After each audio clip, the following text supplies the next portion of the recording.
Hello students, कैसे हैं आप सब लोग। उम्मीद करती हूँ सब अच्छे होंगे और स्वस्थ होंगे। मैं Meena Rana ICT virtual class में आपका स्वागत करती हूँ। तो स्टूडेंट्स, हम पढ़ रहे हैं क्लास 7th का मैथ्स और चैप्टर हमारा चल रहा है एक्सपोनेंट्स एंड पावर। तो प्रीवियस लेक्चर में हम कुछ लॉज पढ़ रहे थे और यहाँ पे 3 लॉ हमने डिस्कस किए और आगे कुछ लॉज और उन पर बेस्ड कुछ एक्सरसाइज के क्वेश्चन हम करेंगे आज की क्लास में। तो चलिए चलते हैं स्मार्ट बोर्ड पर। तो यहाँ पे देखेंगे स्टूडेंट्स, कल की क्लास में हमने लास्ट जो लॉ पढ़ा था, laws number 3 taking power of a power, यानी कि किसी पावर की, एक्सपोनेंट के पावर की पावर जब हम लेते हैं तो दोनों को आप मल्टीप्लाई कर देते हैं a raise to the power m raise to the power n। तो इसका मतलब क्या है, यहाँ पे पावर की भी हमने पावर ली है, ठीक है। तो इस केस में हम क्या करते हैं, दोनों पावर्स को हम मल्टीप्लाई कर देते हैं, ठीक है। तो यहाँ पे हमने कुछ क्वेश्चन भी इस पर बेस किए थे और कुछ एक्सरसाइज के क्वेश्चन भी हमने यहाँ पे प्रैक्टिस की थी। तो यहाँ पे अब नेक्स्ट आपका लॉ है multiplying power with the same exponent.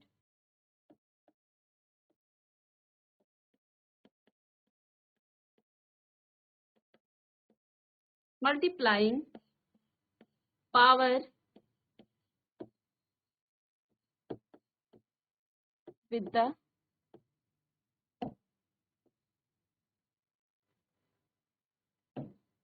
Same exponent.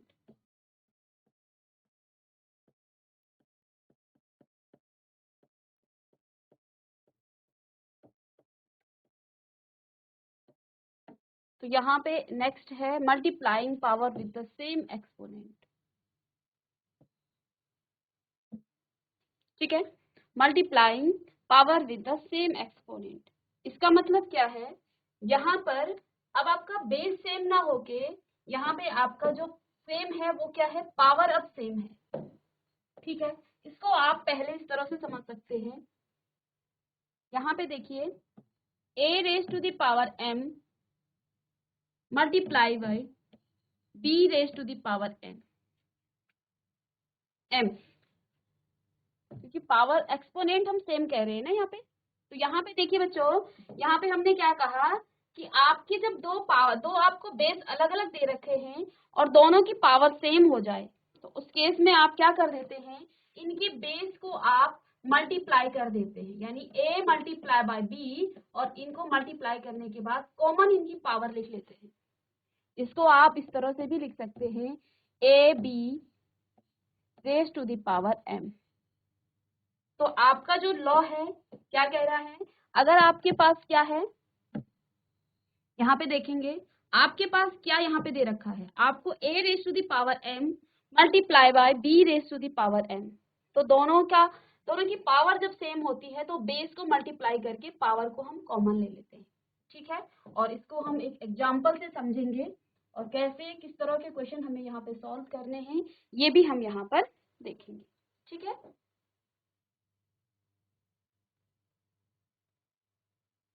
देखिए लेट सपोज आपके पास कोई क्वेश्चन है, एग्जाम्पल जैसे 2 raise to the power 3 multiply by 3 raise to the power 3, ठीक है। तो देखिए आप यहाँ पे देख पा रहे हैं इस क्वेश्चन में आपकी जो पावर है वो सेम है और बेस डिफरेंट है। इस समय आपका बेस डिफरेंट है और पावर सेम है, तो हमने क्या कहा, आप बेस को मल्टीप्लाई करके पावर को कॉमन ले लेते हैं। दैट मीन्स आप क्या लिखेंगे, 2 मल्टीप्लाई बाय 3 और इसकी पावर क्या हो जाएगी, कॉमन आ जाएगी 3। तो 2 3 जा 6 रेज टू द पावर 3, ये इसका आंसर आ जाएगा, ठीक है। अब कैसे ये लॉ काम करता है आप एक्सपेंड करके इसको लिख सकते हैं, 2 raise to the power 3 multiply by 3 raise to the power 3, दोनों की पावर सेम है।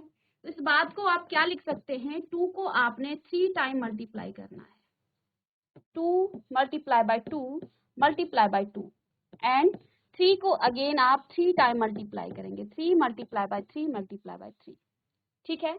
अब यहाँ पे देखिए इस 2 को और इस 2 को आप एक साथ लिख सकते हैं ना, 2 मल्टीप्लाई बाय 3 ऐसा लिख सकते हैं और इसको मैं ब्रैकेट में बंद कर दूं, मल्टीप्लाई बाय इस 2 को और इस 3 को हम एक साथ लिख सकते हैं, ठीक है।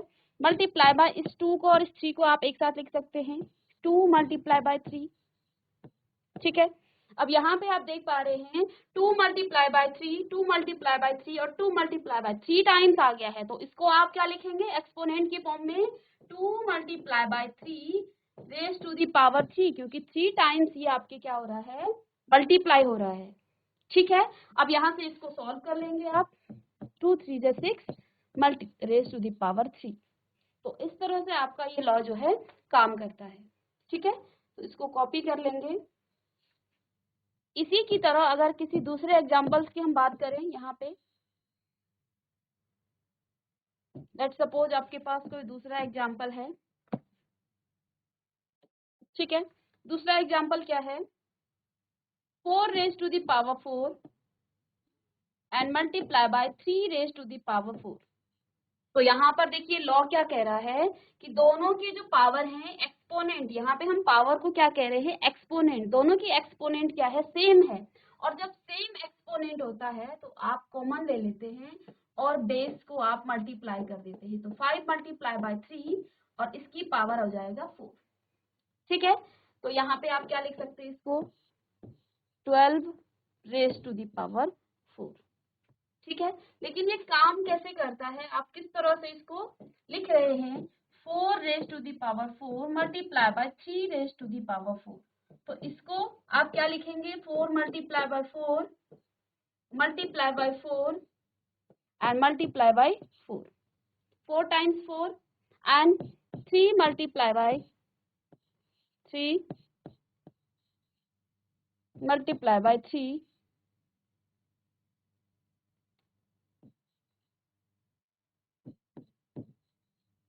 तो यहाँ पे हमने क्या किया 4 टाइम्स 4 को मल्टीप्लाई कर दिया और 4 टाइम्स किसको 3 को मल्टीप्लाई कर दिया, क्योंकि दोनों सेम टाइम है। देखो आप इसको लिख सकते हैं 4 मल्टीप्लाई बाय 4 3, ऐसा लिख सकते हैं इसको 4 मल्टीप्लाई बाय 3 सेकेंड टाइम, आप 4 मल्टीप्लाई इस 4 और इस 3 को एक साथ लिख सकते हैं।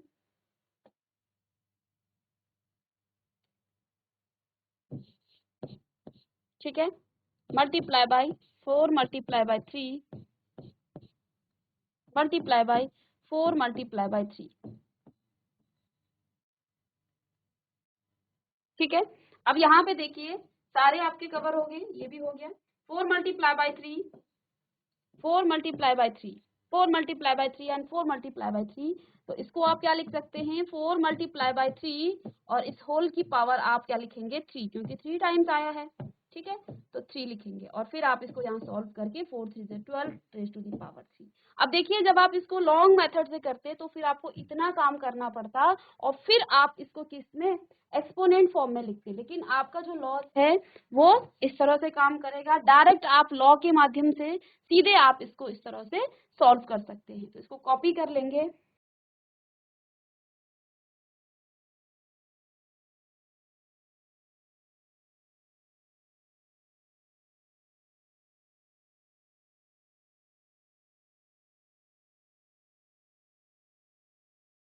चलिए इस पर बेस्ड एक क्वेश्चन हम यहाँ पे सॉल्व कर लेंगे।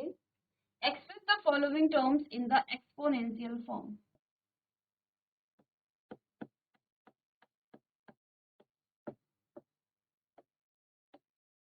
Express the following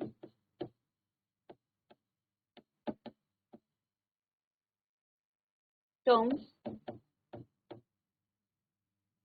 in the exponential form, in the exponential form।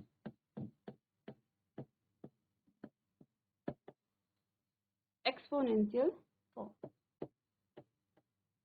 ठीक है, तो हमें यहाँ पे एक क्वेश्चन दे रखा है, हमें क्या करना है एक्सपोनेंशियल फॉर्म में इसको कन्वर्ट करना है। ठीक है, पहला जो क्वेश्चन है वो आपका क्या है 2 multiply by 3 raise to the power 5। ठीक है, इसको आपने एक्सपोनेंशियल फॉर्म में लिखना है। ठीक है, तो हमने आपसे क्या कहा, आप क्या करते हैं आप पहले इस क्वेश्चन में आप इसको क्या लिख सकते हैं 2 मल्टीप्लाई बाय 5। ठीक है, multiply by 2 multiply by 5, 5 times लिखना पड़ेगा क्योंकि पावर में क्या है 5 है।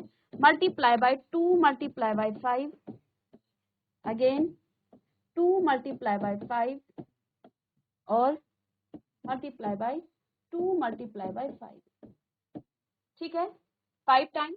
अब यहाँ से आप इनको सेपरेट कर सकते हैं, ठीक है, किस किस को, इसको आप क्या लिख सकते हैं, 2 को आप अलग कीजिए, 2 multiply by 2 multiply by 2 multiply by 2 and multiply by 2, 5 times आ गया 2, इसको आप एक ब्रैकेट में बंद कीजिए, multiply by 5 multiply by 5 multiply by 5 multiply by 5 and multiply by 5, तो 5 टाइम्स 5 भी आया है।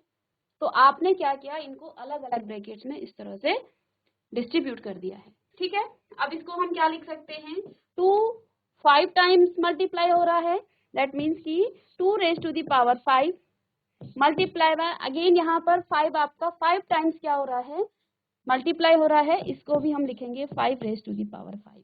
और अगर हमने जो क्या पढ़ा था, a raise to the power m multiply by b raise to the power m, इस तरह से ये हमें पढ़ा है। यहाँ पे आपका जो बेस है वो डिफरेंट है और पावर सेम है, उस केस में आप क्या करते हैं, a मल्टीप्लाई बाय b और पावर को कॉमन ले लेते हैं m, ठीक है।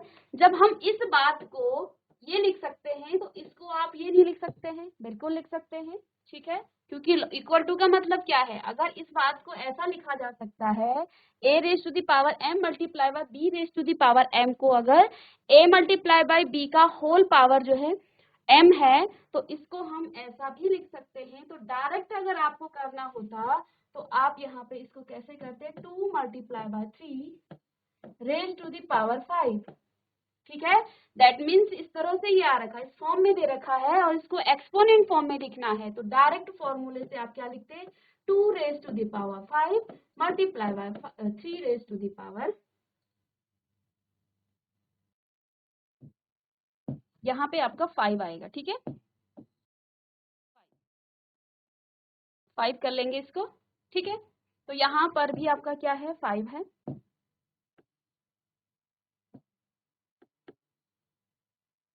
यहाँ पर भी आपका 5 है, ठीक है। यहाँ पे ये आपका थोड़ा सा गलत हो गया था, ठीक है, क्वेश्चन आपका गलत कॉपी हो गया था। क्वेश्चन में क्या है, 2 multiply by 5 raise to the power 5, ठीक है।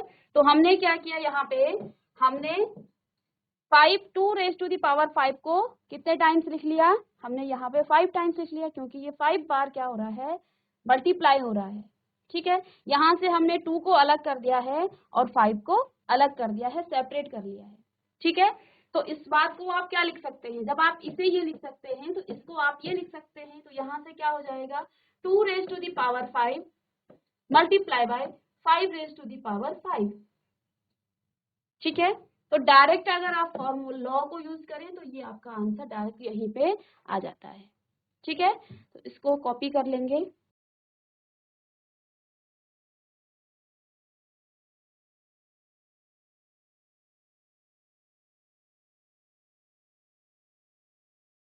नेक्स्ट क्वेश्चन है, आपको इसको भी एक्सपोनेंशियल फॉर्म में लिखना है, इसे भी एक्सपोनेंशियल फॉर्म में लिखना है, 2 raise to the power whole power है 2 रेज टू द पावर 4, ठीक है।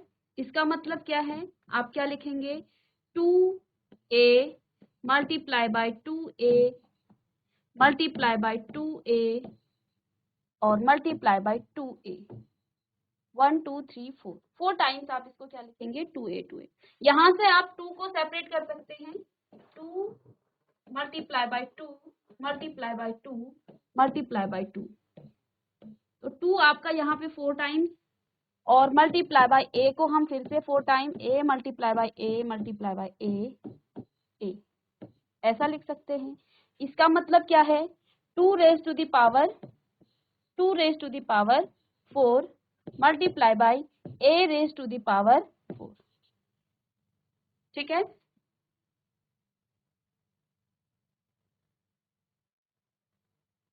और इसी का लास्ट एक और पार्ट है यहाँ पे, इसको हम सॉल्व करेंगे।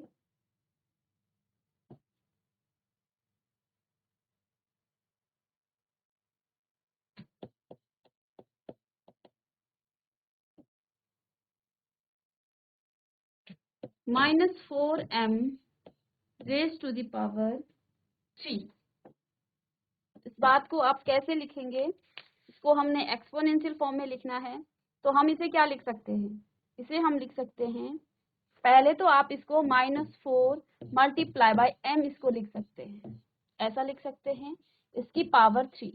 अब देखिए इसको भी हम 3 टाइम्स लिखेंगे, -4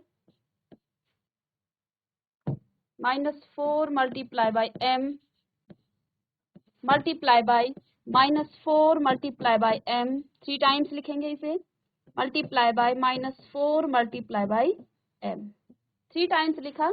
अब यहाँ से आप -4 को सेपरेट लिख सकते हैं अलग से, तो ये आ जाएगा -4 मल्टीप्लाई बाय -4 मल्टीप्लाई बाय -4, ठीक है। और आगे आप इसको ब्रैकेट में लिखना चाहते हैं तो ब्रैकेट में लिख लेंगे, ठीक है। और आगे इसको क्या लिख सकते हैं, multiply by m multiply by m multiply by m। तो देखिए यहाँ पे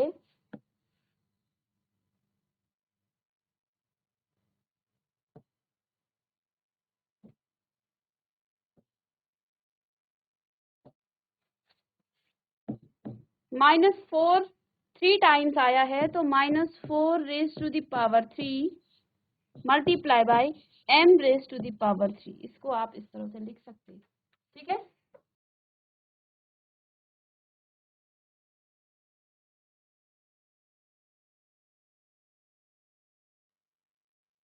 अब यहाँ पे जो हमने लॉ पढ़ा है, पहले जो 2-3 लॉ हमने पढ़े थे, उस लॉ में हमने क्या किया, जब बेस सेम था, ठीक है, जब आपके पास a raise to the power m a raise to the power n, यहाँ पे आपके बेस सेम है, क्या है, बेस सेम है, बेस सेम। तो इसका लॉ क्या था, हम बेस को ही कॉमन ले रहे थे और m प्लस n आप यहाँ पे कर रहे थे, ठीक है। पहला लॉ आपने ये पढ़ा था। दूसरा लॉ आपने क्या पढ़ा, a raise to the power m upon में a raise to the power n, अभी भी बेस सेम है और हम इनको डिवाइड कर रहे हैं, यहाँ पर बेस फिर से सेम है, डिवाइड कर रहे हैं, तो फिर से हमने बेस को कॉमन ले लिया, m raise to the power n raise to the power n minus a raise to the power m minus n, ठीक है। इसके बाद थर्ड लॉ हमने क्या पढ़ा, पावर की भी जब आप पावर लिख रहे थे, यानी कि a raise to the power m और इसकी होल पावर n, तो हमने यहाँ पे क्या किया, दोनों पावर को मल्टीप्लाई कर दिया, m मल्टीप्लाई बाय n, ठीक है, ये काम किया। चौथा, आज की क्लास में हमने जो लॉ पढ़ा है वो क्या लॉ है, अब आपके पास बेस सेम नहीं है, ठीक है, यहाँ पे आपके पास बेस सेम नहीं थे लेकिन उनके एक्सपोनेंट सेम थे, a raise to the power m multiply by b raise to the power n, यहाँ पे बेस सेम नहीं है, यहाँ पे आपकी क्या सेम है, इसकी एक्सपोनेंट पावर सेम होगी, ठीक है, m है तो m रहेगी दोनों की, n है तो n रहेगी, ठीक है। तो यहाँ पे आप क्या करेंगे, a मल्टीप्लाई बाय b, अब बेस को मल्टीप्लाई कर देना है और पावर को कॉमन ले लेना है क्योंकि पावर सेम है, ठीक है। तो यहाँ पे आपने आज की क्लास में ये सीखा है, ठीक है। अब इसके बाद का जो लॉ है ये भी क्या कह रहा है कि dividing power with the same exponent, यहाँ पर एक्सपोनेंट सेम होंगे, यानी कि a raise to the power m divided by b raise to the power m, exponent same but इनके बेस डिफरेंट होंगे, ठीक है, एक्सपोनेंट। तो इस बात को आप क्या लिख सकते हैं, a upon m, a raise to the power m और b raise to the power m। तो आप क्या कर सकते हैं, a अपॉन b और पावर आप क्या लिख सकते हैं, m, क्योंकि पावर सेम है ना, ठीक है, पावर सेम है, बेस डिफरेंट है, तो इसको आप इस तरह से लिख सकते हैं, ठीक है। अब हम पांचवा इसके बाद नेक्स्ट पढ़ेंगे, dividing power with the same exponent,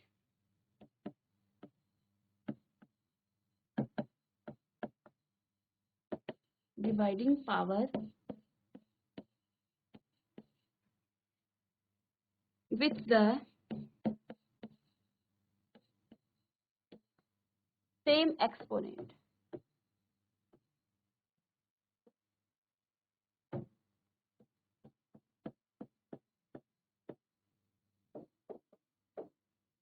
यहाँ पे dividing power with the same exponent.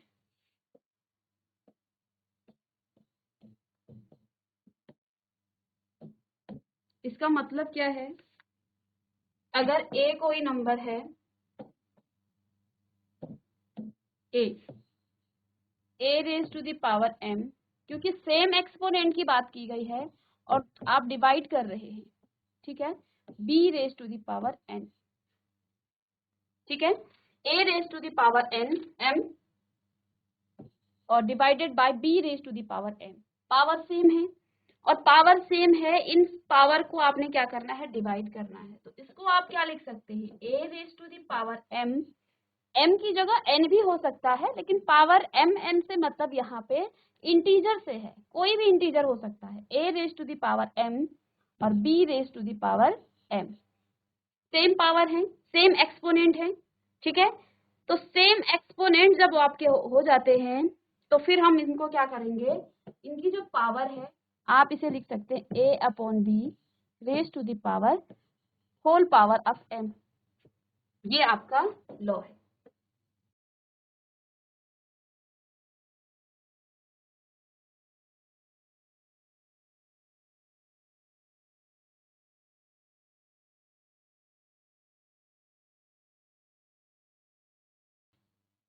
चलिए कैसे ये सॉल्व होता है इसको हम देखेंगे, ठीक है। तो यहाँ पे लेट सपोज आपके पास कोई क्वेश्चन है, 2 raise to the power 4 upon में 3 रेज टू द पावर 4, ठीक है। डायरेक्ट अगर आप इसको करें तो इसको आप क्या लिख सकते हैं, 2 upon 3 raise to the power whole power 4, ऐसा लिख सकते हैं इसको डायरेक्ट आप, ठीक है। इसको हम कैसे सॉल्व करते हैं, यहाँ पे देखिए, 2 raise to the power 4 multiply by 3 raise to the power 4, दोनों की पावर 4 है। तो आप इसको क्या लिखेंगे, आप इसे लिखेंगे 2 multiply by 2 multiply by 2 and multiply by 2 upon में 3 multiply by 3 multiply by 3 multiply by 3, ठीक है। इसको आप सेपरेट कर सकते हैं, 2 इसको अलग कर दें, इसको अलग कर दें, इसको अलग कर दें और इसको अलग कर दें, इस तरह से। तो यहाँ पर आप क्या लिखेंगे, 2 upon 3 multiply by 2 upon 3 multiply by 2 upon 3 and multiply by 2 upon 3, ऐसा लिख सकते हैं। अब देखिए पावर किसकी आएगी, 2 अपॉन 3, क्योंकि 2 अपॉन 3 कितने टाइम्स आया है, 4 टाइम्स आया है। तो पावर कैसे लिखेंगे, 2 upon 3 raise to the power 4। तो इस तरह से आपका ये लॉ जो है काम करता है। तो इसको भी आप कॉपी कर लेंगे।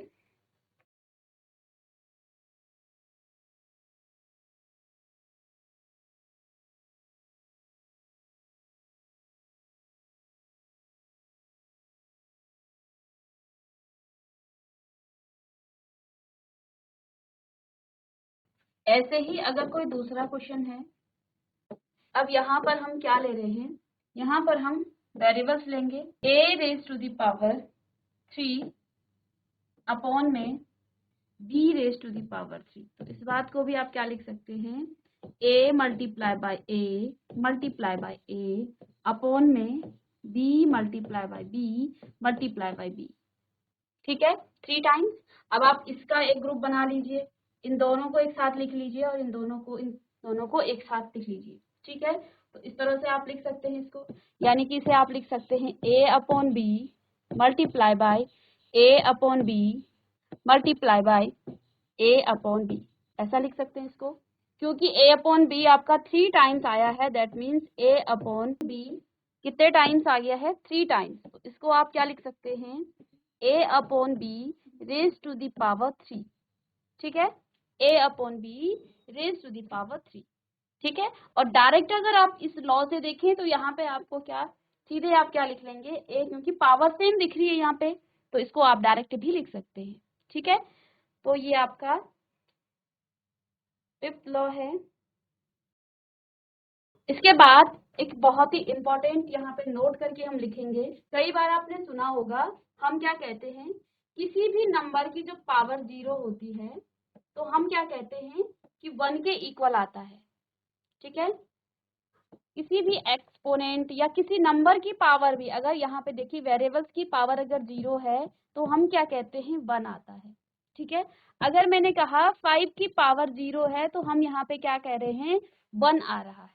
ठीक है, तो जब हमें पता नहीं होता है तो हम सोचते हैं कि 0 का काम है 0 करना, और पावर यहाँ पे 0 आ गई है तो 1 कैसे आया। ठीक है, तो आज हम पहले नोट करके इस बात को समझेंगे कि किसी भी नंबर की जब आप पावर 0 कहते हैं तो वो 1 आता कैसे है। ठीक है, कैसे हम वहां पे 1 लिखते हैं। तो हेडिंग डालेंगे नंबर विथ एक्सपोनेंट 0।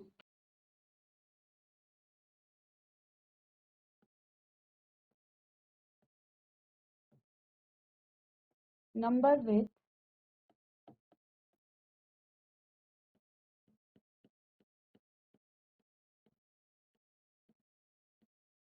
एक्सपोनेंट 0,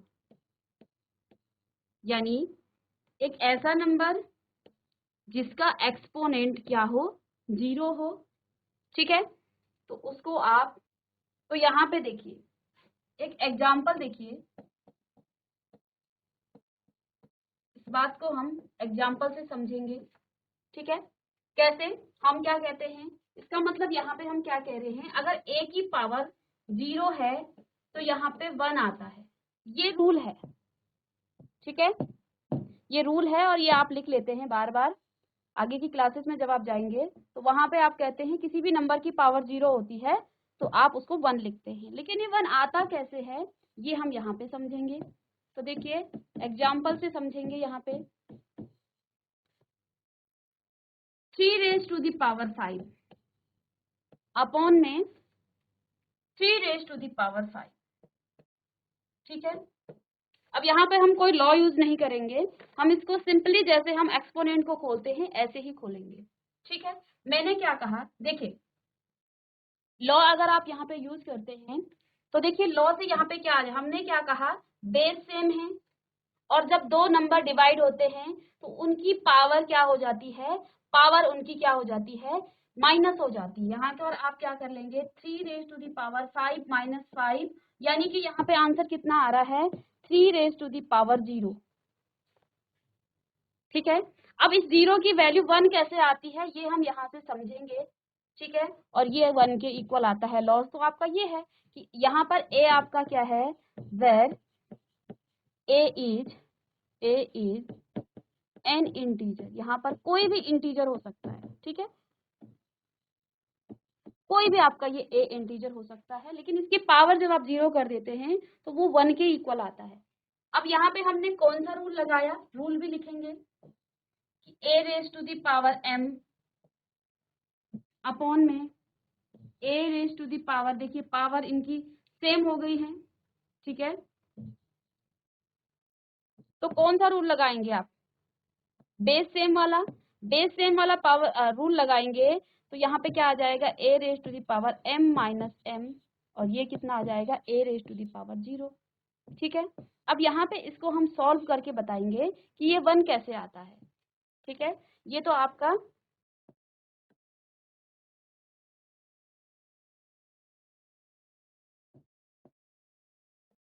देखिए 3 raise to the power 5 upon में 3 रेज टू दी पावर 5। ठीक है, इसको हम लिखेंगे 3 मल्टीप्लाई बाय 5 टाइम ना,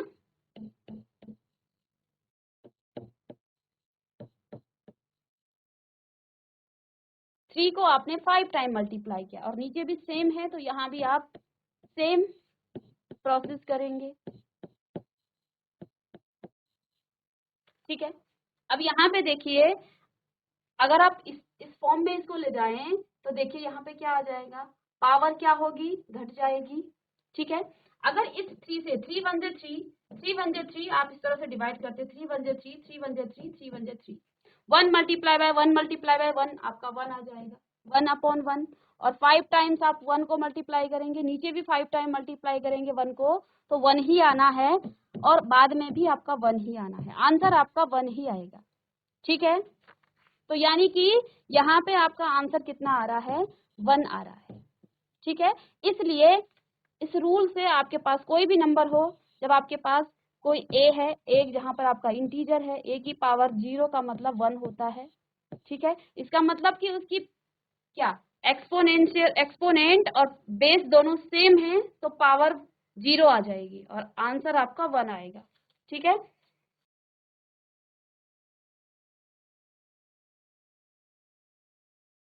तो ये 1 कैसे आता है पावर 0 करके, ये हमने यहाँ से बता दिया है। ठीक है, 1 कैसे आता है,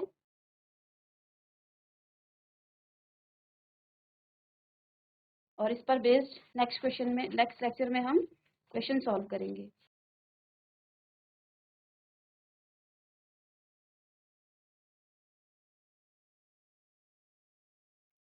तो स्टूडेंट्स, लॉ ऑफ एक्सपोनेंट हमने आज कंप्लीट कर लिया है। यहाँ पे 5 लॉ पढ़े हैं, और एक्सपोनेंट की पावर जो है जब 0 होती है, यानी किसी भी नंबर की पावर जब 0 होती है, वो 1 के इक्वल कैसे आता है, ये भी हमने आज के लेक्चर में सीखा है। नेक्स्ट क्लास में इन जो आपके लॉज हैं, इन पर बेस्ड हम एक्सरसाइज के क्वेश्चन सॉल्व करेंगे। तो मिलेंगे नेक्स्ट लेक्चर में, तब तक के लिए thank you and have a nice day.